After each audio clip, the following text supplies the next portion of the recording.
பேர் சி பூமிநாதன். சொந்த ஊர் மதுரை டிஸ்ட்ரிக்ட்ல சிலம்பக்கோன்பட்டி அப்படின்ற ஒரு சாதாரண ரொம்ப சின்ன குக்கிராமத்தில் வந்து எம்ஏஎஃப்ல வரைக்கும் படிச்சிருக்கேன். படித்து முடிச்சுட்டு ஒரு வேலைக்காக வெயிட் பண்ணிட்டு இருக்கும்போது தான் எனக்கு இந்த பிஸ்னஸ் வாய்ப்பு, இது பிஸ்னஸ் வாய்ப்பு அப்படின்றத விட இது எனக்கு ஒரு புனிதமான வாய்ப்புன்னு தான் நான் சொல்லுவேன். என்னுடைய வாழ்க்கையோட இன்னொரு பக்கத்தை எனக்கு காமிச்சு கொடுத்தது தான் இந்த பிஸ்னஸ். என்னோட வாழ்க்கையோட இன்னொரு பக்கத்தை எனக்கு காமிச்சு கொடுத்தது இந்த பிஸ்னஸ். அதனால இதோட வாழ்க்கையோட புனிதமான ஒரு பிஸ்னஸ்ன்னு நான் சொல்லுவேன். அப்போ நான் எம்ஏஎஃப்ல வரைக்கும் படிச்சுட்டு வேலைக்காக ட்ரை பண்ணிட்டு இருக்கும்போது தான் எனக்கு இந்த பிஸ்னஸ் வாய்ப்பு கிடைச்சிது. ஆரம்பித்த நாள்ல இருந்து இந்த நாள் வரைக்கும் இந்த பிஸ்னஸை உயிர் மூச்சா எடுத்து செஞ்சுட்டு இருக்கேன். இதில் வந்து இன்டர்நேஷனல் டீம் கோஆர்டினேட்டராகவும் கோல்டு எக்ஸிக்யூட்டிவாகவும் ஒரு வார வருமானம் 2,10,000 சம்பாதிக்கக்கூடிய சீலிங் அச்சீவராகவும் ஒர்க் பண்ணிட்டு இருக்கேன்.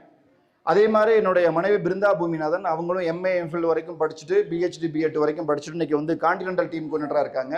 Continental team coordinator Brinda Boominathan அவர்கள்.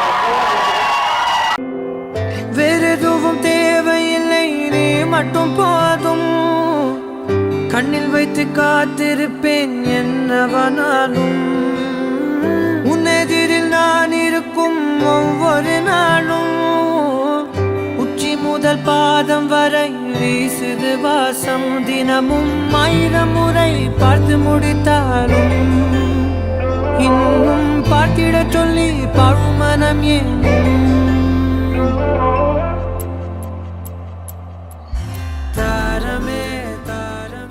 நான் அன்னைக்கு வாழ்க்கையில் இந்த பிசினஸ் ஆரம்பிச்சுட்டு யாருமே என்னை நம்பாத போது உங்களால முடியும், நான் உங்களை நம்புறேன்னு என்னை நம்பின ஒரு ஜீவன் தான் எனக்கு முதல் நம்பிக்கை, எனக்கு கொடுத்த முதல் நம்பிக்கை. ஏன்னா எப்பவுமே சொல்லுவாங்க, உங்களை நம்புறதுக்கு ஒரு ஆளும் நீங்க நம்புறதுக்கு ஒரு ஆளும் இருந்தா உங்களை அடிச்சுக்க அந்த உலகத்துல யாருமே இல்லை அப்படின்னு சொல்லுவாங்க. 2 பேரும் போதும். யாரு தெரியுமா? உங்களை நம்புற ஒரு ஆளும் நீங்க நம்புற ஒரு ஆளும் 2 பேர் இருந்தா போதும். வாழ்க்கையில 2000 பேர் 2 லட்சம் பேர் வேணாங்க, வாழ்க்கையில ஜெயிக்கிறதுக்கு 2 பேர் போதும். உங்களை நம்புற ஒருத்தர், நீங்க நம்புற ஒருத்தர், சரியா? அந்த மாதிரி 2 பேர் இருந்தா போதும். அதுல என்னுடைய ஃப்ரெண்டா, என்னோட மனைவியா, எல்லாமே இருந்து எனக்கு வந்து சப்போர்ட் பண்ணது. இன்னைக்கு ஐடிசியா இந்த அளவுக்கு இன்னைக்கு ஒரு பேர், இன்னைக்கு இந்திய அளவில் இன்னைக்கு ஒரு இன்டர்நேஷனல் டீம் கோஆர்டினேட்டரா பேசப்படக்கூடிய அளவுக்கு வந்திருக்கோன்னா அது காரணம் அவங்க தான். முதல்ல உங்க எல்லாரும் சார்பிலையும் நான் நன்றி சொல்லிக்கிறேன். தேங்க்யூ. அதே மாதிரி எனக்கு இந்த இடத்துல நிக்கிறதுக்கு நம்ம எல்லாரும் நிறைய வீடியோவில் நிறைய ப்ரோக்ராம், எல்லா ப்ரோக்ராம்லையும் பார்த்துருக்கீங்க இல்லையா? என்னோட அம்மாவும் வந்திருக்காங்க. அவங்களும் இன்வைட் பண்றேன். அவங்களுக்கு இதெல்லாம் பழக்கம் இல்ல, இருந்தாலும் இதெல்லாம் பார்க்கணும்ல. கள்ளிக்காட்டில் பிறந்த தாயே, என்ன கல்லோடச்சு வளர்த்த நீயே. முள்ளுக்காட்டில் முளைச்ச தாயே, என்ன முள்ளு தைக்க விடல நீயே. வேலி முள்ளில் அவ விறகெடுப்பா, நாழி அரிசி வச்சு ஒலை எரிப்பா.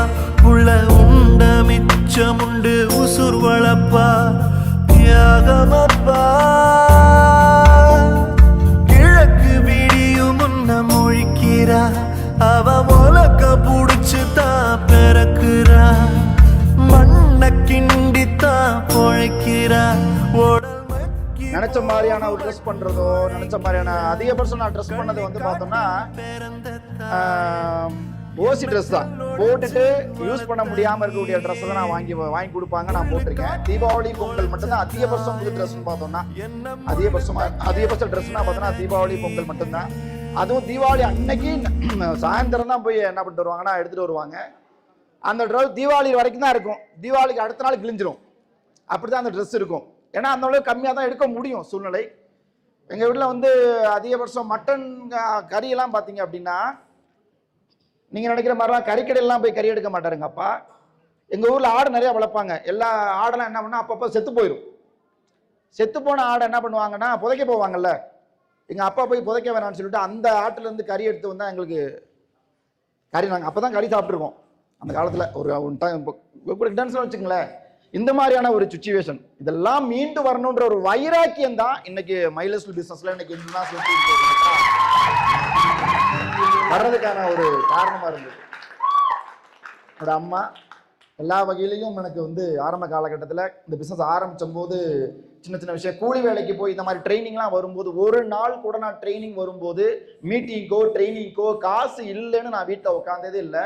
அம்மாட்ட போய் கேட்பேன், இந்த மாதிரி ஒரு பிஸ்னஸ் இருக்குமா, நான் பண்ணணும் அப்படி பண்ணணும்னு சொல்லும்போது அவங்க என்ன பண்ணுவாங்கன்னா, கூலி வேலைக்கு போய் என்ன பண்ணுவாங்கன்னா 100 200 300 இந்த மாதிரி என்ன பண்ணுவாங்கன்னா கொண்டாந்து கொடுப்பாங்க. அதை வச்சு தான் நான் மீட்டிங் போவேன்.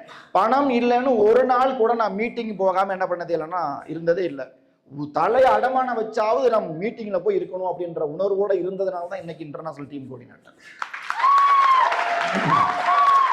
லாஸ்டா நான் இதுல வந்து ஒரு ஸ்டேட் டீம் கோஆர்டினேட்டர் ரேங்க்ல இருக்கும்போது பார்த்தோம்னா, இது டெல்லியில ப்ரோக்ராம் ஃபர்ஸ்ட் நேஷனல் கன்வென்ஷன். நீங்க வீடியோலாம் பார்த்துருப்பீங்க.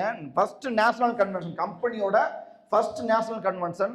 கையில் பணம் இல்லை. இந்த மாதிரி ஃபீல்டுக்கு போவோம், மீட்டிங் எல்லாம் செலவாயிரும். அப்போ கையில் பணம் இல்லை. என்னடான்னு செய்யும்போது இவங்கள்ட்ட இருந்தது கயிறில் தாலி. அதுதான் கடைசியாக இருக்கக்கூடிய ஆயுதம். என்னோட வாழ்க்கையில் எனக்கு வந்து கடைசியாக இருந்த ஆயுதம்னா அது மட்டும்தான். ஏன்னா பிஸ்னஸ்க்காக நான் எதை வேணாலும் பண்ணுவோம். உயிரை தான், நம்ம உடம்புல ஒரு சொட்டு ரத்தம் உசுரோட இருந்தால் போதும்பா, மீண்டு வந்துடலாம், நம்ம பிஸ்னஸ் கையில் இருக்குன்ற ஒரு குருட்டு நம்பிக்கைன்னு சொல்லுவாங்க. நீங்கள் நம்புறத எப்படி நம்பிக்கைன்னு தெரியாது. எனக்கு ஒரு அசாத்தியமான ஒரு குருட்டு நம்பிக்கை. நான் கேட்டேன். அதையும் என்ன பண்ணாங்கன்னா கலட்டில் கொண்டு போய், ஆனால் எங்கேயுமே அடகு கடையில் யாருமே வாங்க மாட்டாங்கன்னு எனக்கு அப்புறம் தான் தெரியும். அதை வாங்க மாட்டாங்கன்றது எனக்கு அப்புறம் தான் தெரியும். அப்புறம் அதையும் கொண்டு போய் கொடுத்துட்டு அடகு வைக்காம ரசீதே போடாமல் பணம் கொடுத்தாரு அவர். இப்படி ஒரு சுச்சுவேஷன் கேட்குறப்ப நான் தர்றேன்பான்னு சொல்லிட்டு என்ன பண்ணாங்கன்னா பணம் கொடுத்தாங்க.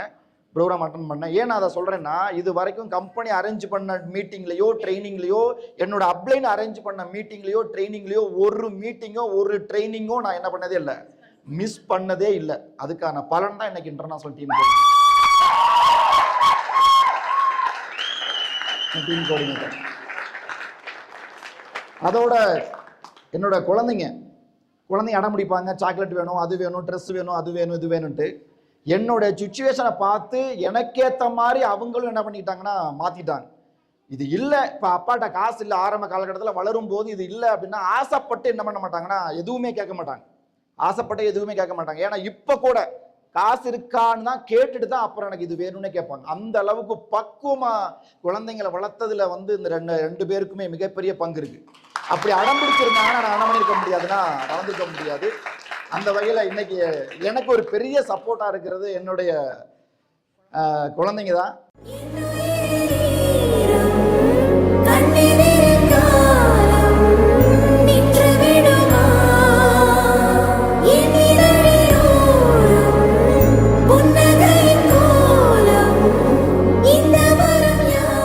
இதான் என்னோட ஃபேமிலி. இது வரைக்கும் நான் நேரில் என்ன பண்ணல, காமிக்கல. இது உங்க எல்லாருக்கும் நான் காமிக்கக்கூடிய என்னுடைய ஃபேமிலி. ஆனா என்னுடைய ஃபேமிலிக்கு காமிக்கக்கூடிய ஃபேமிலி எதுனா இதுதான். சொந்தமுள்ள வாழ்க்கை சொர்க்கத்துக்கு மேலே, சொத்து சொகம் ஏதும் வேண்டாமையா. இந்த ஃபேமிலியோட இருந்ததை விட இந்த ஃபேமிலியோட தான் நான் அதிகமா இருந்திருக்கேன், டைம் ஸ்பெண்ட் பண்ணிருக்கேன். ஏன்னா இது எனக்கு கிடைச்ச மிகப்பெரிய பொக்கிஷம். இதை தாண்டி என்னால் எதையும் என்ன பண்ண முடியாது, யோசிக்க முடியாது. என்னுடைய வாழ்க்கையில என்னுடைய கனவுகள், என்னுடைய லட்சியங்கள், நான் எதெல்லாம் பெறணும்னு நினைச்சனோ அத்தனையும் எனக்கு எடுத்து கொடுத்தது எதுனா தி கிரேட் எம்ஐ லைஃப்ஸ்டைல் பிசினஸ் அப்படின்ற அந்த ஒரு கிரேட் ஆப்பர்ச்சுனிட்டி. இவ்வளோ ஹாப்பினஸான ஒரு ஃபேமிலி கிடைச்சதுக்கு காரணம் என்னன்னா இந்த கிரேட் எம்ஐ லைஃப்ஸ்டைல் தான். ஏன்னா நீ நிறைய ஃபேமிலி வந்து ஹாப்பியா இல்லாமல் இருக்கு, நிறைய ஃபேமிலி வந்து சண்டை சச்சரவோட இருக்குன்னா அது காரணம் என்னன்னா, நீங்க எங்க தேடி பார்த்தீங்கன்னா பொருளாதாரம் தான் காரணமா இருக்கும். ஒவ்வொரு ஃபேமிலிலையும் என்ன பிரச்சனை வந்தாலும் அதோட ஆணிவர் எங்க இருக்கும், பணத்தினாலதான் இருக்கும். சரியா? அந்த பணம் நிறைவா சம்பாதிச்சதுனாலதான் என்னவோ என்னுடைய ஃபேமிலி என்ன பண்ண முடியுது, ஹாப்பியா வச்சுக்க முடியுது. நான் உங்க எல்லாருக்கும் அன்பா, நீங்கள் என்னோட ஃபேமிலி மெம்பர்ஸ் தான். இப்போ எப்படி எனக்கு பசங்க பொண்ணு இருக்காங்களோ அதே மாதிரி இங்க என்னோட பசங்களும் பொண்ணுங்களா தான் நீங்க உங்களை எல்லாரையும் நான் பாக்குறேன். அப்போ நீங்க எல்லாரும் உங்க ஃபேமிலியை ஹாப்பியா வச்சுக்கணும்னா நீங்க அதை செய்ய வேண்டிய ஒன்னே ஒண்ணு என்னன்னா, கையில கிடைச்ச வாய்ப்பை சரியா நீங்க பயன்படுத்தி பொருளாதாரத்துல பெரிய ஆளா வந்துட்டீங்கன்னா, நல்லா வந்துட்டீங்கன்னா உங்க குடும்பம் மன நிறைவான மகிழ்ச்சியான குடும்பமா மாறும். இந்த மாதிரி ஒரு ஃபேமிலியை நீங்க உங்க ஃபேமிலியை உருவாக்கலாமா? அதுக்கு நீங்க ஏன் கூட நிக்க தயாரா? நான் ஏற்கனவே சொல்லியிருக்கேன், உங்களை நம்புறதுக்கு ஒரு ஆளும் நீங்க நம்புறதுக்கு ஒரு ஆளும் இருந்தா போதும் வாழ்க்கையில ஜெயிச்சிடலான்ட்டு. சரியா? நீங்க என்ன நம்புறீங்களோ இல்லையோ, நான் உங்களை நம்புறேன். நான் நம்புறேன். ஒரு 3 வருடம் என் கூட நில்லுங்க. நாளைக்கு நீங்களும் இந்த இடத்துல, நான் பேசுற இடத்துல நீங்க நின்று உங்க ஃபேமிலி இந்த மாதிரி நிப்பாட்டி அழகுபடுத்தக்கூடிய நாட்களை நான் கொண்டு வரேன். தயாரா? தயாரா? தயாரா? போலாமா? நீங்க என் கூட இருந்தீங்கன்னா இதை நடத்தாம நான் விட மாட்டேன். அந்த சாமி சொன்னது தப்பலாம், இந்த பூமி சொன்னது தப்பாது.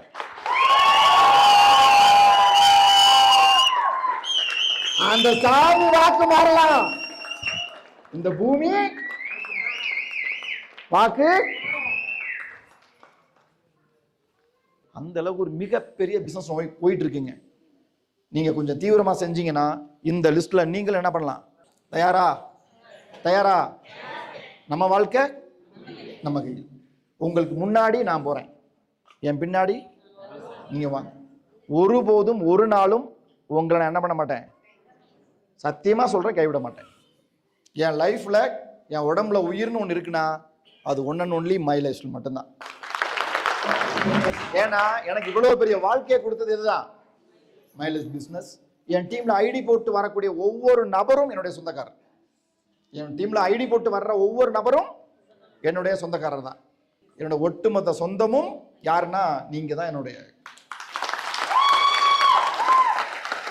இது நான் இன்னைக்கு சொல்லல, ஒவ்வொரு நாளும் இதுதான் நான் பண்ணிட்டு இருக்கேன், சொல்லிட்டு இருக்கேன்.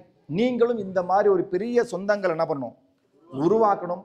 நிறைய நீங்க சம்பாதிக்கணும், நிறைய பேரை சம்பாதிக்க வைக்கணும், நீங்க வாழணும், நிறைய பேரை வாழ வைக்கணும். தயாரா இருக்கலாமா? மாசம் நடக்கக்கூடிய இந்த மாதிரி ஆர்டிபி ட்ரைனிங்ல வாங்க. இந்த வாய்ப்பை சரியா பயன்படுத்துங்க, தொடர்ந்து பயன்படுத்துங்க, விடாம பயன்படுத்துங்க. எல்லாருக்கும் என்னுடைய வாழ்த்துக்களை சொல்லி முடிச்சுக்கிறேன். Thank you very much.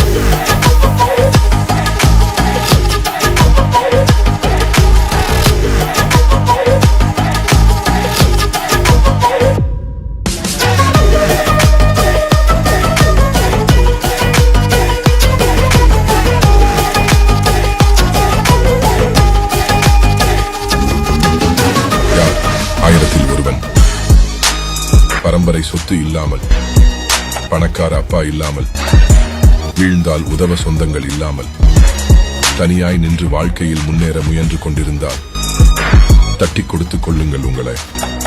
நீங்களும் 1000-ல் ஒருவன்.